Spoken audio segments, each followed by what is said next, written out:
देखती आंखों, सुनती कानों और धड़कते दिलों को खुशी का सलाम। अस्सलामुअलैकुम फ्रेंड्स, उम्मीद करती हूँ आप सब खैरियत से होंगे। अल्लाह सवजल हमें इस माह की फुजू बरकत से मालामाल फरमाए, आमीन। सो गाइस, आज का वजीफा है इम्तिहान में अच्छे नंबरों से कामयाबी के लिए।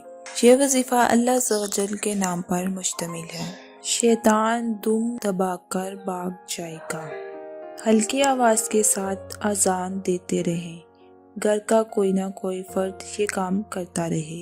इंशाल्लाह सवजल शैतान दुम दबाकर भाग जाएगा। सो लेट्स गाइस, बढ़ते हैं अपने वजीफे की तरफ। जब आप तमाम कामों से फारिग हो जाएं और सोने के अलावा कोई काम ना हो तो वजू कर मसल्ले पर बैठ जाएं और 300 मर्तबा अल मालिकुल कुद्दूसु पढ़कर हाफिजा तेज होने और इम्तिहान में अच्छे नंबरों से कामयाबी के लिए दुआ करें। ये अमल नतीजा आने तक करना है। अव्वल व आखिर 11 मर्तबा दुरूद इब्राहिम पढ़ना है। दुराने वजीफा सदका देते रहिए और नमाज की पाबंदी रखिए। इंशाल्लाह अज़्ज़वजल इस वजीफे की बरकत से आपको इम्तिहान में कामयाबी होगी।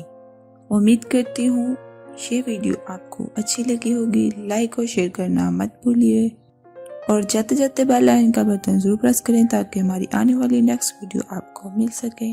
इस वीडियो का अख्ताम यहीं पर होता है। बहुत जल्द फिर मुलाकात होगी। अपना ख्याल रखिएगा। All the best.